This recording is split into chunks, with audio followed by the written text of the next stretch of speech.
nandun ni Ato.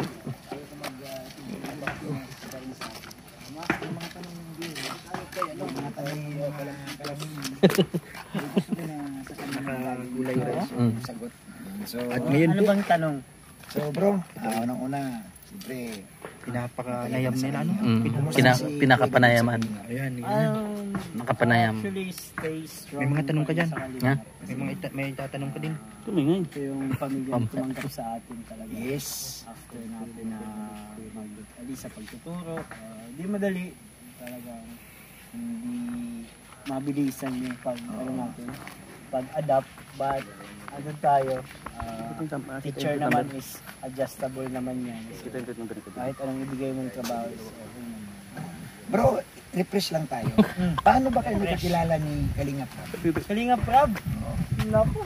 Kunting doon lang bro sa mga bagong viewers na sige. sa lab team at hindi nila alam ang punot dulo. Paano ba kayo naging close ni Kalingap Rab? Kalingap Rab! Dulo. Actually, hindi ko na alam yung hindi ko na maalala yung time na unang nag-meet kami kasi mga bata pa kami noon, talaga siguro mga grade school. Sabihin natin grade 3 or grade 4 siguro. Yung unang meet At di pa kami noon ganun ka-close that time. Then, nagkatrabaho si Kuya Bal, papa niya, at yung papa ko, bilang isang pastor. Nag-lead sila dito sa sa probinsya bilang mga head ng mga pastors. Kaya bishop sila eh.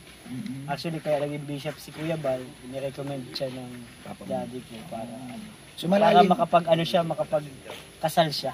malalim ang ugnayan ni Kuya Ba at ni Papa mo. Oo. Araw-araw yan. Nung si Pau Pau ay simula kinder, nasa school na namin yan. Scholar yun hanggang sa makag. Ay, grabe talaga. Oh, ano, narinig nyo? Apo. Ba't nakakamera kayo? Magtatanong din ako. Sige, nagtanong ka. Lubat ako, lubat. Bro, ang daming sumunod. Nagkukunting mo kami, hinila mo man. Hinila mo. Ay, niya, ito.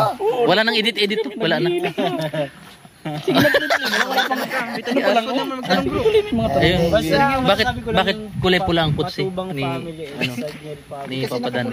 Oh, birthday niya, birthday din. Malalim na. Malalim yung samahan. Kuya David Vlog. So bro, pangalawang tanong, Tatanong sila kay Kuya David. gaano na kayo katagal ni Kalingap Rab magkakilala? Mababanggit mo kung ilang taon na from the start? Hindi ko alam yung exact, pero roughly estimate siguro mga 15 to 20.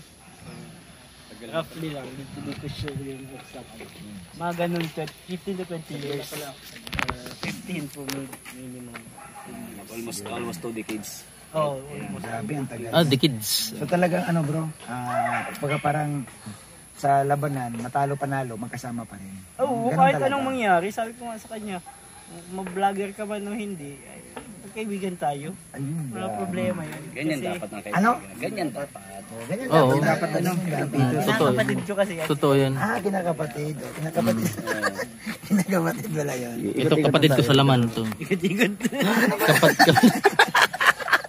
Ano, Commercial? naging comedy. Iba-ibang anggulo. Naging comedy.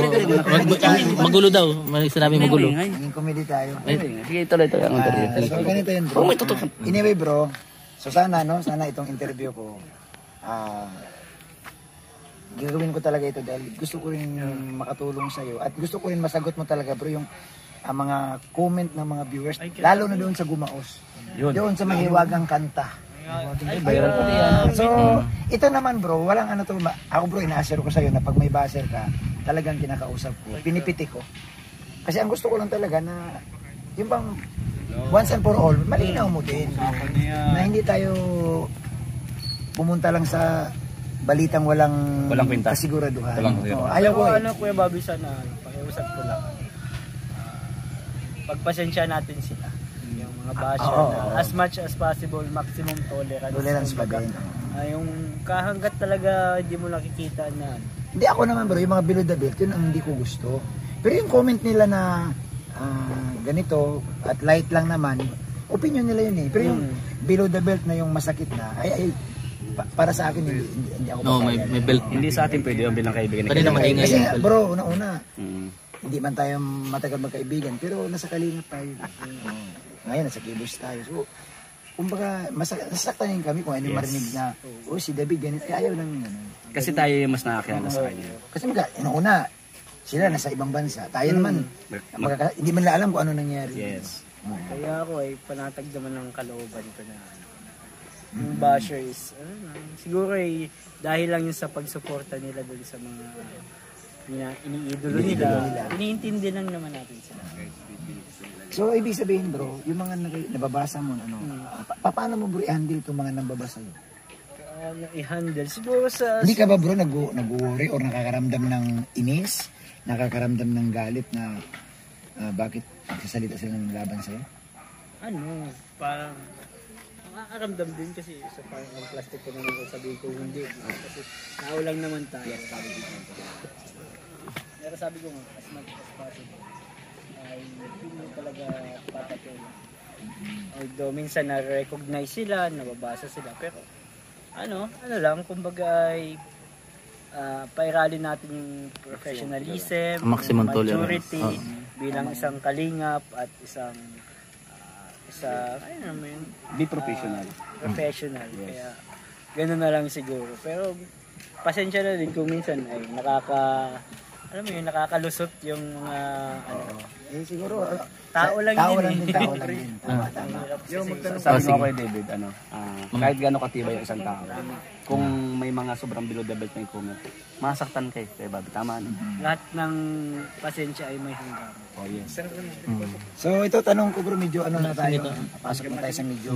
Oy, naliligoy mo pa eh. Medyo personal na bro. Sige. Bro, doon kasi sa Gumaos, nagtaka din kami. Marami nagtaka bro na di nila akalain bro na yung sa ginawa mo doon na parang naglabas ka ng saloobin mo sa amin, no? Sa lalo na sa mga tao. Grabe na talaga bro na... Masaya ko ngayon kami. Very supportive si Carla. Masaya kaming masaya ka. Nagtakbo na. Wala pa si Ked mamamaya na. Shout out Carla. Dito ka lang. Ngayon ka lang na Dito ka lang. Dito ka lang. Takot tayo dito. Ano tutok yan? Bakit nagtatalo siya ni Carla? Si Carla. Wala? Bakit nagtatago siya ni Carla? Ay, bawal tutukan niya. Duman. Masaya ako kasi nakita ko si Carla. Oo, kita mo. Ano masabi mo? Very supportive. Nasa puso niya bro. Ay,